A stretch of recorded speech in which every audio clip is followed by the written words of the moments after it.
नमस्कार विद्यार्थियों, संस्कार भारती कॉलेज के ऑनलाइन क्लास में आपका स्वागत है। हमने लास्ट वीडियो में प्लास्टिक युद्ध के बारे में पढ़ा था और हमने ये देखा कि प्लास्टिक के युद्ध के बाद क्या हुआ कि वापस वो प्लास्टिक युद्ध के बाद मीर जाफर को नवाब बना दिया गया। मीर जाफर जो कि इसे क्लाइव का गधा भी कहा जाता है, क्योंकि वो क्लाइव की कठपुतली थी, उसके इशारे पर वो शासन कर रहा था। उसके बाद क्या हुआ कि मीर जाफर के पास धन की कमी होने लगी। ईस्ट इंडिया कंपनी ने नवाब से इतने धन की मांग की कि उसके पास अपने कर्मचारियों को तनख्वाह देने के लिए भी धन नहीं बचा था। तो उसने क्या किया, मीर जाफर ने अपने दामाद मीर कासिम से धन मांगा, और अपने दामाद मीर कासिम से धन मांगा तो अंग्रेजों ने ये देखा कि नवाब के पास पैसा है ही नहीं, तो क्यों ना हम इसके दामाद को नवाब बना दे। नवाब जब वो दामाद नवाब बन जाएगा तो हम उसको भी लूटेंगे। जब मीर का जाफर के पास पैसे है ही नहीं तो हम कहां से लूटे इसे। तो उन्होंने क्या किया कि मीर जाफर की जगह उसके दामाद मीर कासिम को नवाब बना दिया। अब क्या होगा कि मीर कासिम जैसा अंग्रेज चाहते थे वैसा वो नहीं कर रहा था, तो इस वजह से क्या हुआ कि मीर कासिम और अंग्रेजों में आपसी मतभेद हो गए। वो मतभेद किसको लेकर हुए, वो थे एक तो राजधानी परिवर्तन को लेकर,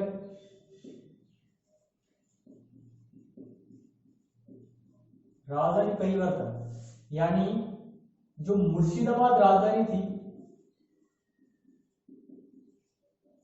उसको मीर कासिम ने, मीर जाफर और मीर कासिम को याद रखना, पहले मीर जाफर आएगा, उसका दामाद मीर कासिम था, जे के बाद क्या आता है अपने याद रखना। मुर्शिदाबाद की जगह किसको बना दिया, मुंगेर को। क्यों बना दिया, क्योंकि मुर्शिदाबाद में अंग्रेजों का हस्तक्षेप कुछ ज्यादा बढ़ गया था, तो अंग्रेजों से बचने के लिए उसने राजधानी मुंगेर को बना दिया। इससे क्या हो गया, अंग्रेज उससे खफा हो गए, नाराज हो गए। और एक था व्यापारी कारण के मतभेद के कारण मीर कासिम और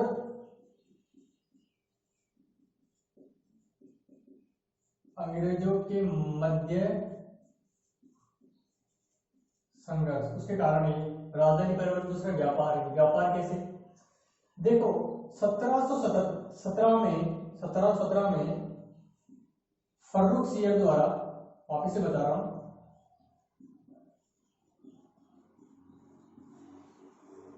एक दस्तक दिया गया था किसको, ईस्ट इंडिया कंपनी के कर्मचारियों यानी अंग्रेजों को।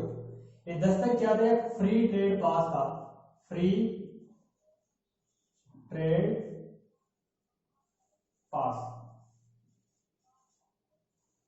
यानी आप मुक्त व्यापार एक दस्तक होता था, एक पत्र होता था, इसके जरिए फ्री में व्यापार कर सकते थे। कहां का, बिहार में, बंगाल में, बिहार, बंगाल और उड़ीसा, 3 जगह पर फ्री में व्यापार करने के लिए दस्तक दिया गया था। तो अंग्रेज क्या कर रहे थे, इस दस्तक का दुरुपयोग कर रहे थे।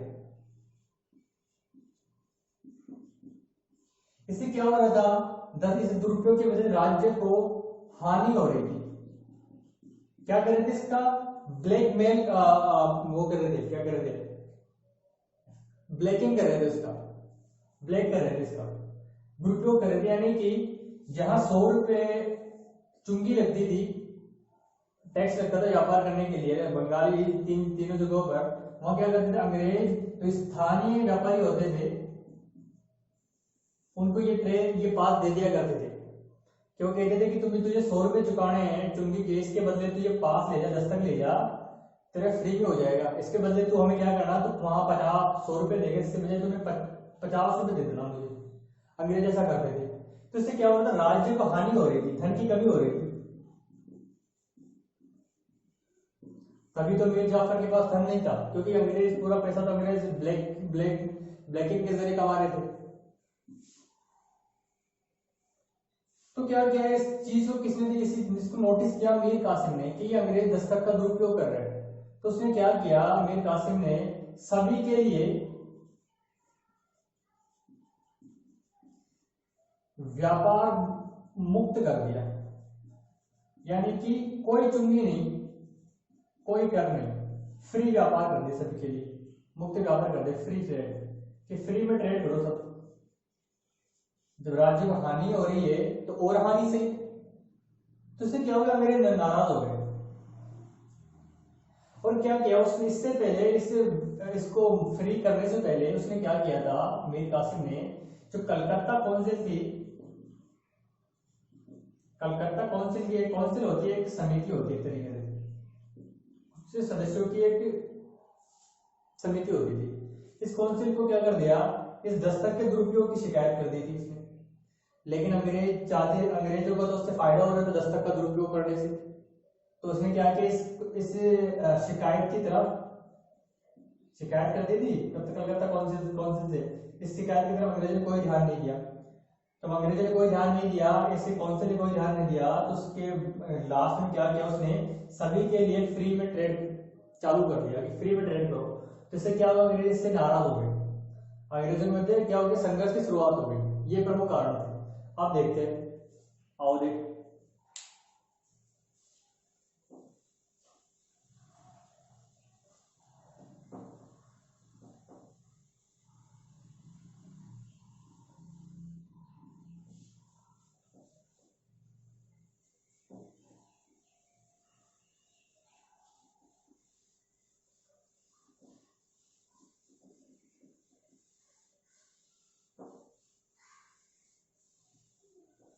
देखो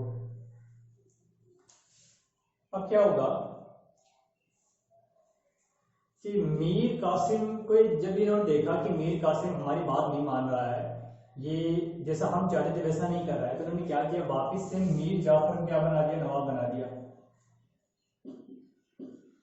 किसकी जगह, मीर कासिम की जगह। मीर कासिम क्या करेगा, ये यहां से बंगाल से कहां चल जाएगा, अवध चल जाएगा। अवध जगह का नाम है। यहाँ पर कौन था, यहाँ का जो नवाब था, अवध का नवाब सुजाउद्दीन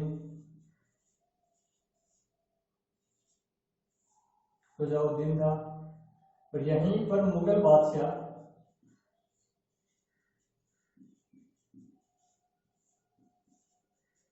शाह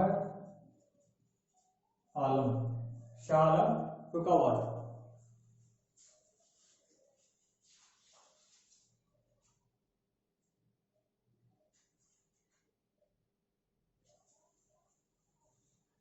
सुजाउद्दीन ने सुजाउद्दौला है, सुजाउद्दौला,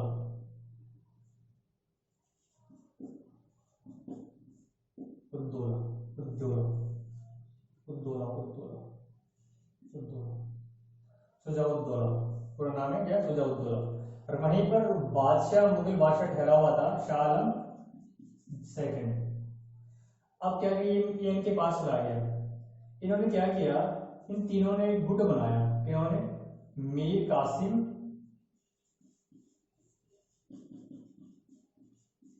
मुगल बादशाह शाह आलम और सुजाउद्दौला, तीनों ने क्या बना दिया, एक संगठन बना दिया। किसके खिलाफ, अंग्रेजों के खिलाफ। और युद्ध करने की ठान ली। क्या होगा कि 22 जून को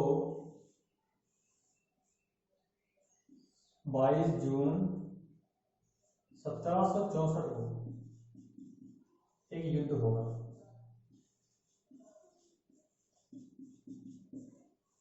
उसका नाम बक्सर का युद्ध। इसका युद्ध बक्सर का युद्ध होगा, याद है, 1764 में बक्सर का युद्ध होगा। अब देखते हैं इसके बारे में, बक्सर के युद्ध के बारे में।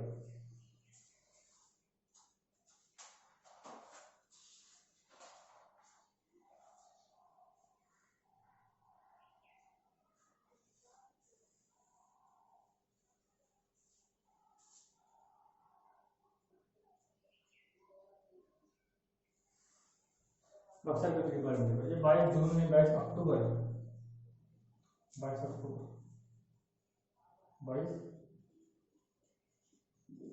अक्टूबर बक्सर का युद्ध होगा। इसके बारे में देखते हैं।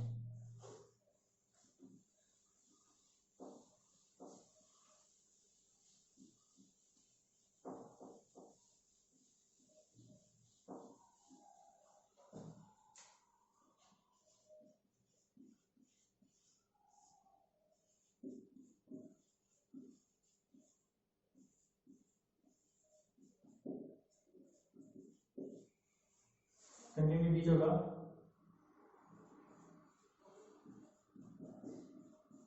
मीर कासिम, एक तरफ से मीर कासिम,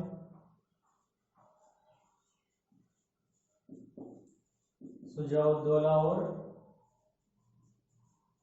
शाह आलम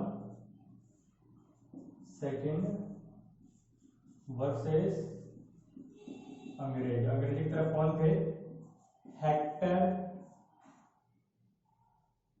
सेनापति कौन था? हेक्टर मुनरो, ये था, ये याद रखना। हेक्टर मुनरो की तरफ ने लड़ा।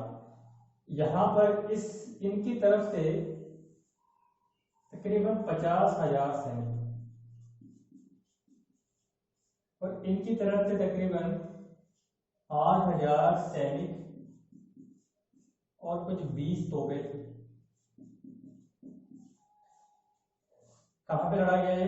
बिहार में जगह है, बक्सर कहां पे है? बिहार में। ये बक्सर नामक जगह बिहार के अंदर है, वहां पर लड़ा गया था। इसमें क्या होता है कि ये पक्ष हार जाएगा, ये जीत जाएगा। इसमें तकरीबन 20,000 सैनिक हैं इस गुट के, वो क्या करते हैं? मारे जाते हैं। और इधर तकरीबन 750 मारे जाते हैं। मतलब कि सेना इधर से 8,000 है, इधर 50,000 है। मारे 20 गए हैं, इधर 750 मारे गए हैं, पर ये जीत जाएगा। और क्या करेगा कि मीर कासिम युद्ध में हार कर कहां चल जाएगा? युद्ध से भाग जाएगा, दिल्ली की तरफ भाग जाएगा।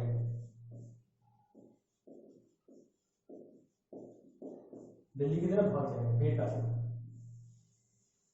और ये दोनों क्या करेंगे? ये अंग्रेजों की शरण में चल जाएंगे युद्ध के बाद।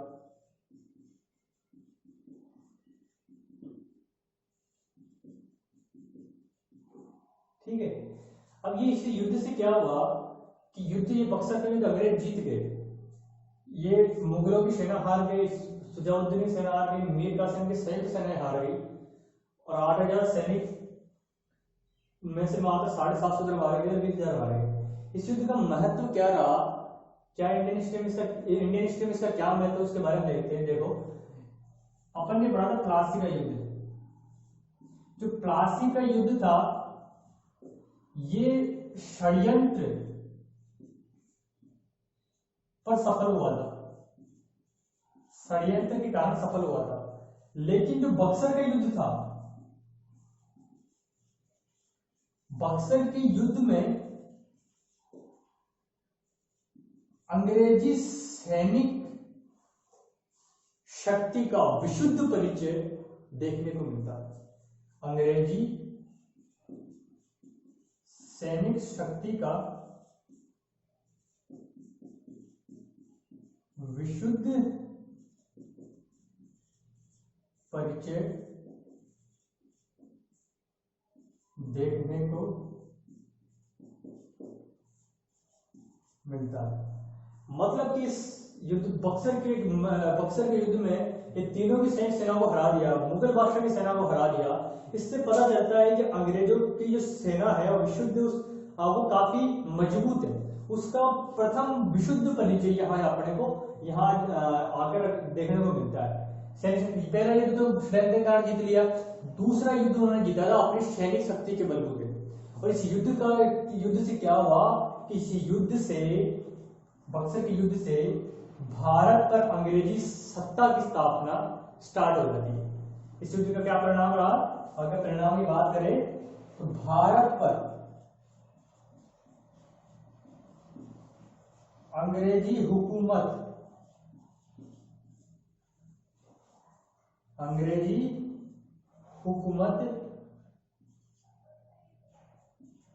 के पैर स्थायी रूप से जमने लगे। यानी कि उन्होंने भारत को यहां से भारत को स्थायी रूप से अब यहां बस गए, स्थायी रूप से अपनी पकड़ बना ली। भारत को यहां से स्टार्टिंग करते हो, भारत को गुलाम बना ली। बक्सर के युद्ध से स्टार्टिंग हो जाती है। प्लासी का युद्ध तो एक मात्र एक वो था, क्या एक क्षेत्र को जीतने का, ये बंगाल को जीतने का था। इसमें क्या किया उन्होंने? अवध को हरा दिया। मुगल बादशाह की सेना को हरा दिया, तो यहां से उनके पैर स्थायी रूप से जमने स्टार्ट हो गए। अब धीरे धीरे क्या करेंगे, एक के बाद एक नए शासकों को हराएंगे। अब देखते हैं, देखो आगे क्या होगा, क्या आगे क्या होगा। अब देखो इस युद्ध में क्या होगा, ये हार गए तीनों के तीनों जन, अंग्रेज जीत गए, ठीक है। अब देखो इसके बाद इलाहाबाद की 2 संधियां होगी, इलाहाबाद की 2 संधियां होगी, क्योंकि युद्ध अंग्रेज जीत गए। युद्ध जीतने के बाद क्या होता है, अगर कोई उसकी शरण में चले जाता है तो उसके साथ अंग्रेज क्या करेंगे, संधियां करेंगे। इस मॉडर्न इंडिया में अपन को काफी सारी संधियां देखने को मिलेंगी। अंग्रेजों की यही नीति थी कि अगर शरण में आया है तो उसके साथ संधि करो और राजीनामा करो, संधि करके राजीनामा करो उसके साथ। अब देखो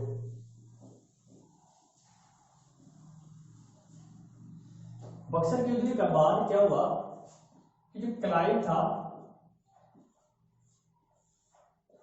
इसको वापस इंडिया बुलाया गया। क्लाइव क्या है, वापस इंडिया आएगा जब 1765 के अंदर वापस इंडिया आ गया गवर्नर के रूप में।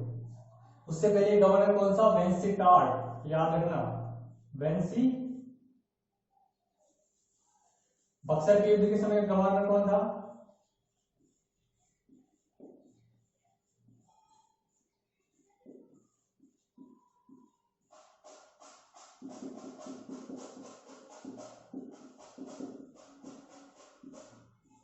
कौन था बंगाल गवर्नर, वो था वेंसी टार्ट, याद रखना वेंसी टार्ट था, ठीक है। अब इसकी जगह किसको मिला लिया वापस 1765 में, क्लाइव आ गया। अब क्लाइव आकर यहाँ पर 2 संधियां करेगा, इलाहाबाद की संधि, 2 संधि होगी। अब देखो क्या होगा, एक होगी 12 अगस्त को और एक होगी 16 अगस्त को, ठीक है। 1765 युद्ध कब हुआ था, 1764 में, अक्टूबर 1764। ठीक है, इसके बीचों में ये होगी क्लाइव प्लस और शाह आलम के बीच पहली संधि, शाह आलम द्वितीय, और दूसरी होगी क्लाइव और सुजाउद्दौला के बीच। अब देखो इस संधि के तहत क्या हुआ कि बादशाह को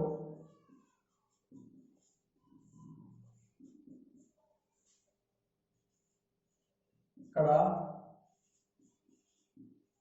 वह बनारस का क्षेत्र दे दिया गया।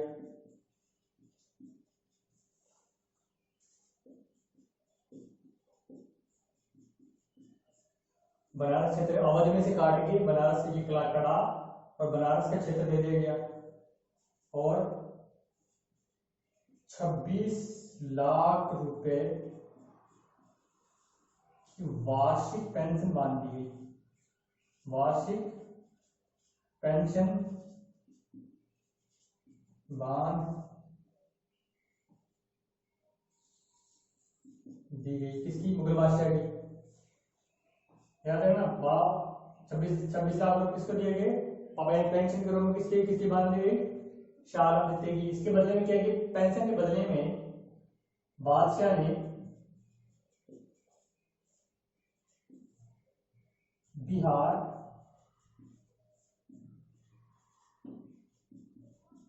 बंगाल और उड़ीसा की दीवानी, उड़ीसा की दीवानी ईस्ट इंडिया कंपनी को दे दी। दीवानी का समझाओ, दीवान क्या, दीवानी मतलब क्या होता है, ठीक है। ये संधि किसके साथ की गई, शाह आलम के साथ, ये पहली संधि थी। अब देखो दूसरी संधि उसके 4 दिन बाद होगी, 16 अगस्त 1765 को। इस संधि के तहत क्या होगा, ये देखते देखो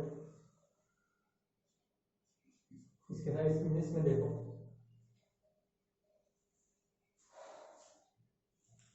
थोड़ा ऊपर लिखता हूँ।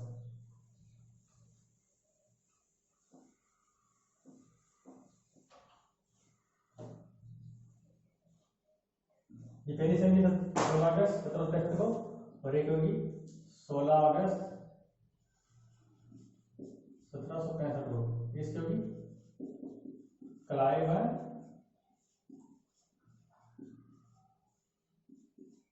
सुजाउद्दौला के बीच। इसमें देखो क्या हुआ, इसमें कहा गया कि अवध के कड़ा में बनारस का क्षेत्र बादशाह को दे दिया जाए। ठीक है साहब, दे दिया, क्योंकि ये जिसको दिया था, जो क्षेत्र किसका था, सुजाउद्दौला का था। इसके अलावा 50 लाख रुपए युद्ध हर्जाने के रूप में देने पड़े। युद्ध हर्जाने के रूप में दिए संधि के तहत। किसने दिए? 50 लाख रुपए युद्ध हर्जाने के रूप में अंग्रेजों को दिए। अंग्रेजों को दिए, मतलब देने हैं एक तरीके से। और देखो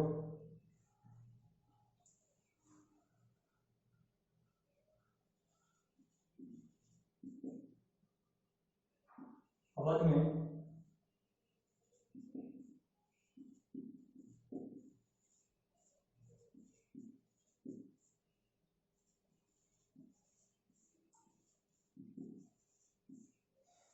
अंग्रेजी सेना रखनी पड़ेगी। वह उसका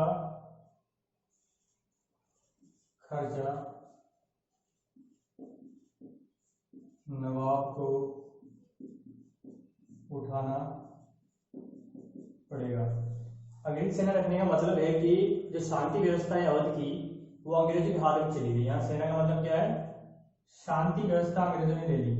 शांति व व्यवस्था की जिम्मेदारी किसने ले ली? अंग्रेजों ने ले ली। और जो यहाँ की स्थायी सेना थी, यानी अवध की सेना थी, उसको भंग कर दिया गया। ये संधि किसके साथ की गई? सुजाउद्दौला के साथ।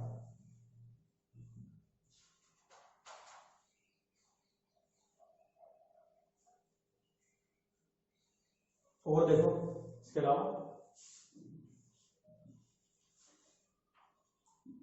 अंग्रेज अवध क्षेत्र में मुक्त व्यापार कर सकेंगे। ये संधि में कहा गया अंग्रेज फ्री में अवध वाले क्षेत्र में फ्री में व्यापार कर सकते हैं। इस संधि के तहत ये शर्तें लागू कर दी गई। ठीक है, तो 2 संधियों में इलाहाबाद की, याद रखना इलाहाबाद की संधि है। इलाहाबाद की संधि 2 हुई थी। एक हुई थी सालाम नृत्य के साथ 12 अगस्त को, और दूसरी 4 दिन बाद सुजाउद्दौला के साथ। ठीक है, और जो मीर कासिम था चला गया, दिल्ली चला गया था। 1777 में 1777 में उसकी मृत्यु हो जाती दिल्ली के अंदर। ठीक है, और अंदर क्या है कि बंगाल में क्या हो रहा था कि बंगाल में 1765 के अंदर जो मीर जाफर था उसकी मृत्यु हो जाती है, और उसके स्थान पर उसका जो बेटा है नजमुद्दौला वो नवाब बन जाता है। उसके बारे में इसे नोट डाउन करो।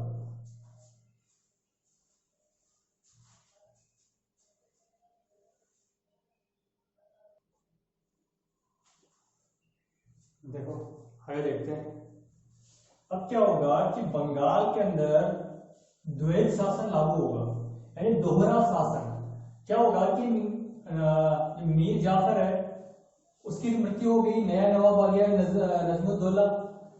तो नजमुद्दौला ने क्या किया कि जो निजामत का कार्य है वो कंपनी को दे दिया, और ऊपर से जो शाह आलम द्वितीय था उसने दिलावर संधि के तहत क्या किया था कि दिवाली जो काम थे वो सारे और उड़ीसा, बंगाल और बिहार के वो ईस्ट इंडिया कंपनी को दे दिए, यानी कि दोनों शासन किसको दे दिए? ईस्ट इंडिया कंपनी को। लेकिन अब होगा क्या, अब देखते हैं कि बंगाल में दोहरा शासन लागू हो जाएगा। दोहरा शासन मतलब पढ़ेंगे बंगाल में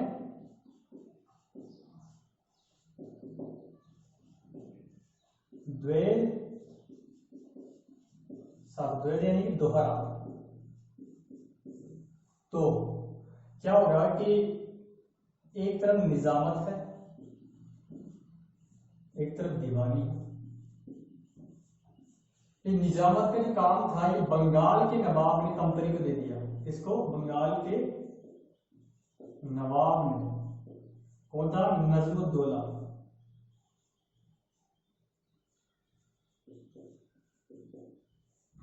नजमुद्दौला, नजमुद्दौला नवाब थे बंगाल का। और दिवाली जो कार्य थे वो शाह आलम ने दे दिए थे इलाहाबाद संधि के तहत। शाह आलम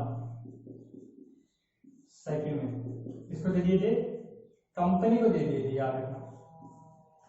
अब निजामत का मतलब क्या होता है? निजामत का मतलब होता है शांति व सुव्यवस्था, शांति व सुव्यवस्था बनाए रखना। और दीवानी का मतलब होता है मालगुजारी व सैन्य व्यवस्था, मालगुजारी टैक्स सिस्टम। अब क्या था कि जो कंपनी थी ईस्ट इंडिया कंपनी, ये इतना जानती रही थी निजामत के बारे में इंडिया के संदर्भ में, तो उसने क्या किया, जो निजामत का काम था वो किसको दे दिया? नवाब को सौंप दिया वापिस कि ये आप ही कीजिए। ईस्ट इंडिया कंपनी क्या किया, शांति इसका काम नवाब को सौंप दिया। और दीवानी काम खुद अपने हाथ में रखा ईस्ट इंडिया कंपनी ने, क्योंकि पैसे का काम, पैसे का मामला था, तो पैसे तो वैसे ही कौन चाहेगा कि पैसे का कंट्रोल अपने हाथ में ना रहे। तो क्या हुआ कि एक जगह दो शक्तियों का राज हो रहा है, दो शक्तियों से काम हो रहा है। एक तरफ नवाब काम कर रहा है और दूसरी तरफ कंपनी काम कर रही है, यानी दोहरा शासन हो गया, एक ये एक ये। ठीक है, इसका मतलब निजामत का इससे समझ में आया, दीवानी ये। ठीक है, अब क्या होगा, अब देखो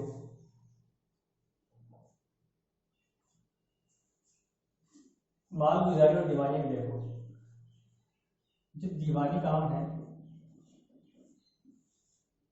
इसके लिए क्या किया कंपनी ने? बिहार, बंगाल और उड़ीसा में अपने डेपुटी यानी कि नायब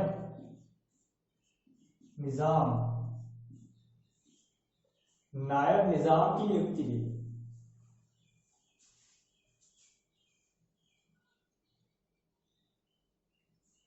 नायब नाजिम, निजाम नाजिम, तो निजामत का काम करने वाले नाजिम कहलाते, नाजिम, नायब नाजिम। डेपुटी का मतलब होता है नायब यानी ऊपर, डेपुटी का मतलब उप निरीक्षक, deputy, deputy commissioner, deputy CM. तो डेपुटी की जो पोस्ट वगैरह है सारे अंग्रेज लेके आए थे ये पोस्ट वगैरह। तो नायब नाजिमों की नियुक्ति कर दी बिहार, बंगाल और उड़ीसा में, क्या करने के लिए? मालगुजारी प्राप्त करने के लिए। अब ये देखो बिहार में कौन करेगा?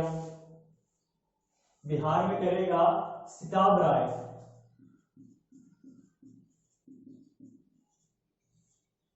सिताब राय। और यहां पे करेगा बंगाल में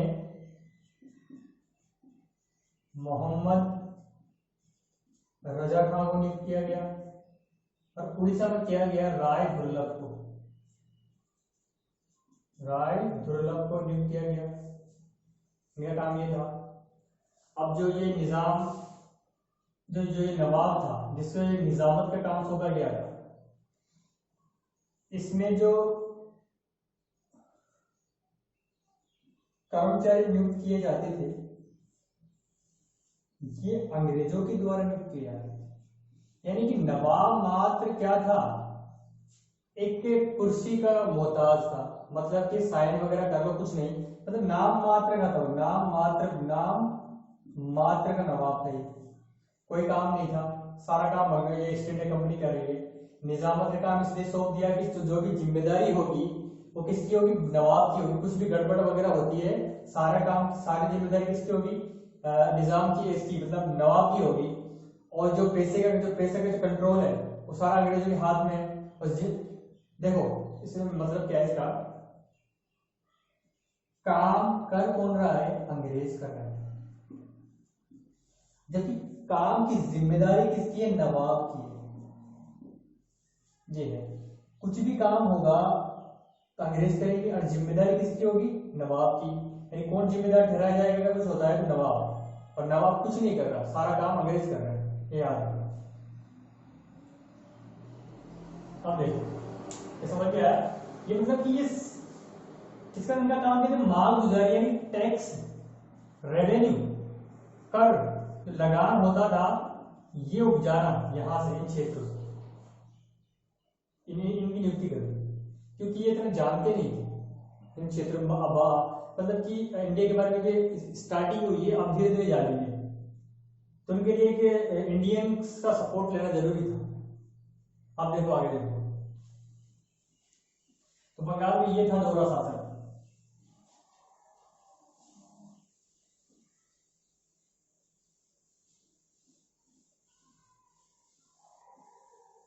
अब देखो दोहरे शासन के फायदे क्या हो कंपनी को।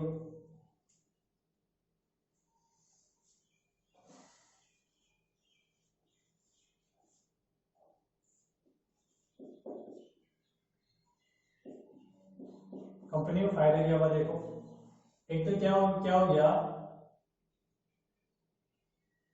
जो काम का बोझ था वो हल्का हो गया दोहरे शासन से। मतलब कि एक तरफ नवाब को जिम्मेदारी सौंप दी किसकी, निजामत की, बाकी दीवानी काम खुद कर रहे, जैसे काम का बोझ कम हो गया, कंपनी के काम का बोझ कम हो गया। एक भारतीयों का सहयोग प्राप्त हुआ,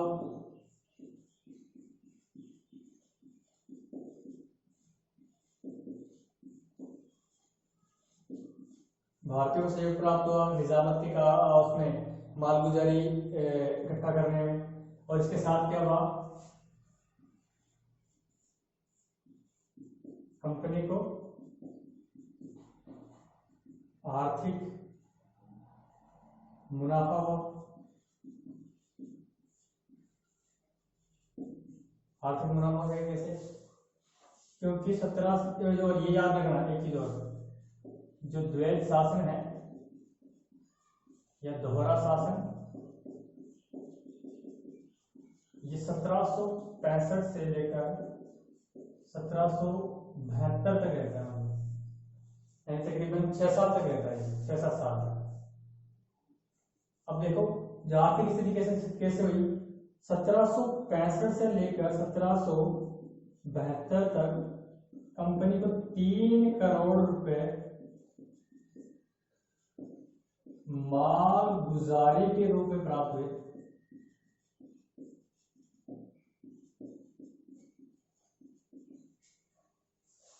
और कैसे प्राप्त हुए देखो, ये क्या करते थे, जो पेंशन है इसकी 26 लाख रुपए तो बादशाह की है, मुगल बादशाह की। और क्या किया था, जो बंगाल का नवाब है उसको भी उन्होंने 50 लाख रुपए क्या दे दी थी, पेंशन दे दी थी। तो आप पेंशन लीजिए, बाकी काम हम कर रहे हैं, आप क्या जिम्मेदारी संभालिए, 50 लाख रुपए पेंशन। और बाकी जो भत्ते वगैरह होते थे, बाकी जो खर्चे होते थे, अन्य खर्चे,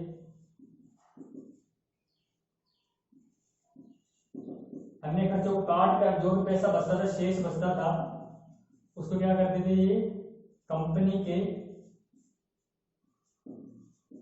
राजकोष में जमा कर देते थे। इतना मुनाफा आ रहा है, तो क्या हुई, कंपनी की स्थिति, आर्थिक स्थिति मुनाफे में आ गई, आर्थिक मुनाफा हुआ। इसके अलावा देखो कंपनी का आर्थिक मुनाफा,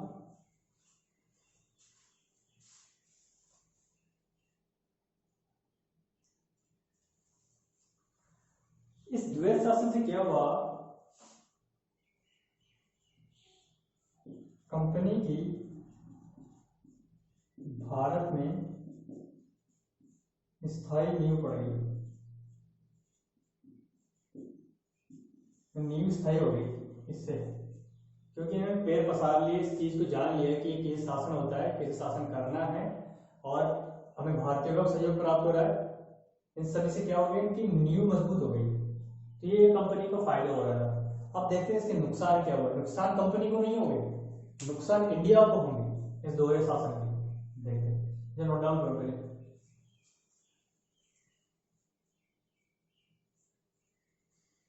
ये देखो,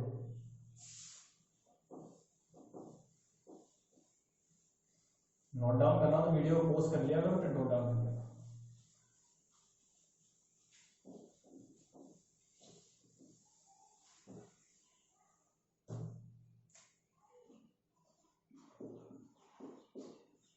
दोहरे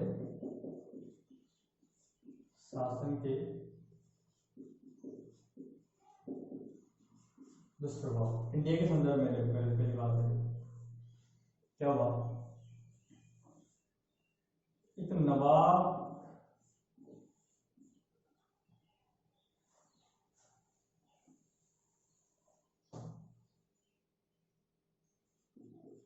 राज्य में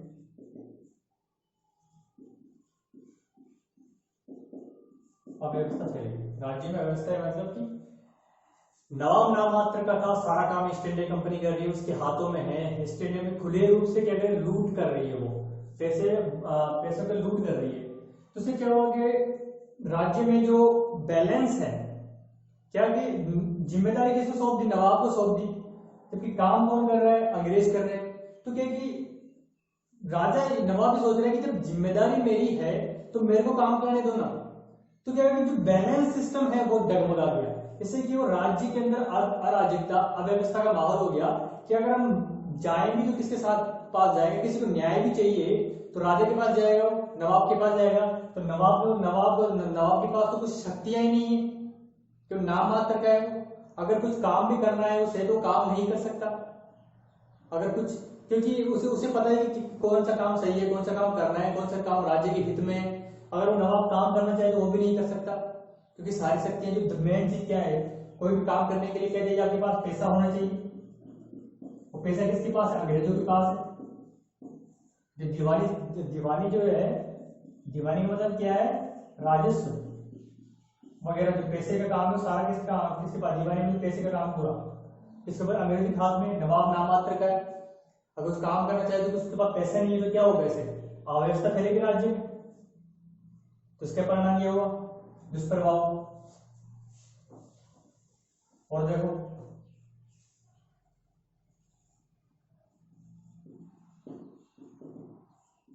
किसानों का शोषण,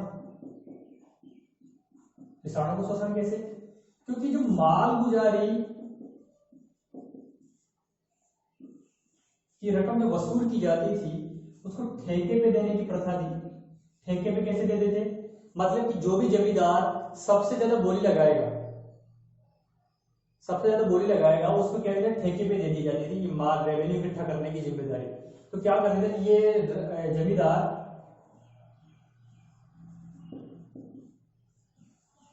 जितना उसको तो क्या है, एक निश्चित ठेके पे जितनी बोली लगाई तो वो उसको उतना देना है, क्या देना है, एक निश्चित मात्रा में क्या देनी है, माल गुजारी चुकानी है, किसको, अंग्रेजों को। तो ये जमींदार क्या करता था, ये किसानों का शोषण करता था, ये किसानों से क्या करता था, मनमाना राजस्व लेता था, भू राजस्व लगान। इससे क्या हो, किसानों की स्थिति खराब हो, कंपनी ने कोई ध्यान नहीं दिया कि किसान के मरे गए चाहिए, उनको क्या चाहिए, केवल पैसा चाहिए, उनको तो भू राजस्व चाहिए। तो क्या करे, किस जमींदार क्या करे, उनका शोषण कर रहे हैं, तो किसानों की स्थिति खराब हो रही है इससे। इसके साथ ही क्या हो रहा था कि 70 के दशक में भयंकर दुर्भिक्ष पड़े, दुर्भिक्ष नहीं, अकाल पड़े थे 70 के दशक में, 1770 के आसपास, 77-71 में क्या पड़े थे, अकाल पड़े थे। अकाल ने भी क्या किया कि उनको भू राजस्व जो था वो वसूल ना नहीं छोड़ा, वो राजस्व काल ले भी। तो क्या है, किसान क्या हो गए, किसानों को शोषण हो रहा है, उनकी स्थिति बहुत खराब हो रही है। और देखो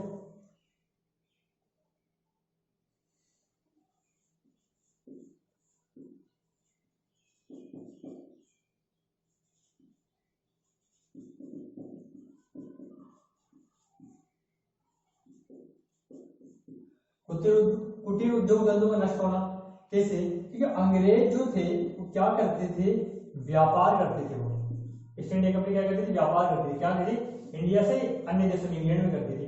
तो यहां से क्या करती थी वो, इन जो कुटीर उद्योग दस्तकार होते थे, कुटीर उद्योग दस्तकार होते थे, यानी कि हैंडीक्राफ्ट बनाते थे दस्तकार। इसे क्या करती थी ये, निश्चित पैसे देकर, मतलब कि पैसे की ये उस प्रोडक्ट की कीमत भी अंग्रेज खुद तय करते थे। कि कोई भी प्रोडक्ट है, कोई मिट्टी का बर्तन है, कोई कपड़ा है या अन्य कोई चीज है, उसकी जो कीमत है वो कौन तय करते थे, वो अंग्रेज तय करते थे। और उनसे क्या लेते थे, वो उस चीज को खरीद लेते थे। मतलब ये कोई 10 रुपए की चीज है, सही कीमत 10 रुपए बेचना है, तो अंग्रेज क्या करते थे, उसको 5 रुपए देते थे। ठीक है, 5 रुपए में खरीदेंगे हम। और आपको ये जो जो क्या है, जो प्रोडक्ट है उसको अन्य किसी को बेचने से मना करते थे। क्या किसी और को नहीं दे सकते, क्या करते थे वो, एक प्रथा है ददनी प्रथा, इसके बारे में आगे पढ़ाऊंगा जब इकोनॉमिक हिस्ट्री पढ़ेंगे अपन, आधुनिक भारत की ददनी प्रथा। ये ददनी प्रथा के तहत क्या क्या करते थे वो, जो दस्तकार होते थे इनको क्या करते थे, अग्रिम यानी एडवांस में क्या करते थे, पैसे दे दिया करते थे। क्या आप हमें कोई भी मान लो कि 100 चीज चाहिए, 100 प्रोडक्ट चाहिए, इसकी कीमत इस हिसाब से अपन देंगे, मान 10 रुपए की, 5 रुपए के हिसाब से क्या करते थे वो 500 रुपए दे दिया, जबकि उसकी कीमत 1000 रुपए बैठ रही है। तो एडवांस में पैसे दे दिया करते थे, कीमत भी खुद तय करते हैं। तो क्या करते थे ये, इस तरीके से किसी उन दस्तकारों को शोषण करते थे। और दस्तकारों ने क्या किया कि अपने अंगूठे तक कटवा डाला। इस वजह से, ददनी प्रथा की वजह से, एडवांस में 10 रुपए में कोई चीज बन रही है, उसके 5 रुपए तय करते थे। तो उसमें क्या करते थे ये, यहाँ पे 5 रुपए में खरीदते, वहां पर जाके 50 रुपए बेचते थे इंग्लैंड जाकर, काफी ज्यादा मुनाफा कमाते थे वो। तो उससे कई कुटीर उद्योग बर्बाद हो गए। जब पैसा ही, जब प्रॉफिट ही नहीं होगा तो कौन उद्योग धंधा करना चाहेगा। तो इसका प्रभाव ये रहा, ठीक है। और एक कुप्रभाव ये रहा कि इंडिया के अंदर अंग्रेजी शासन की शुरुआत हो गई। और अंग्रेजी शासन ने क्या किया था, भारतीयों को बुरी तरह से लूटना शुरू कर दिया, ठीक है। तो इसके प्रभाव ने कुछ ये तीन एक और देख लेते हैं, कुछ कहो तो।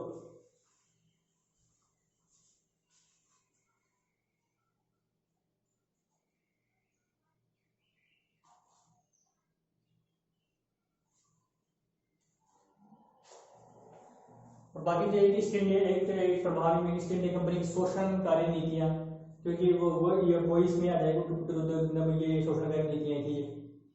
बाकी कुछ नहीं। ये जो अपना जो चैप्टर है अपन ने आज पढ़ लिया, बक्सर का युद्ध और द्वैत शासन। तो अपन नेक्स्ट वीडियो में पढ़ेंगे आगे वो कर्नाटक, दक्षिण भारत की तरफ रुख करते हैं, कर्नाटक वॉर की तरफ। कर्नाटक वॉर पढ़ेंगे, उसके बाद अपन पढ़ेंगे मराठा, मैसूर और सिख और अवध और वो क्या नाम है ये सिंध वाला, इनके बारे में। अगर किसी का कोई सवाल, कोई कमेंट, कोई चीज़ समझ में नहीं आई हो तो आप कमेंट कर सकते हो। आज के लिए इतना ही। Thank you very much.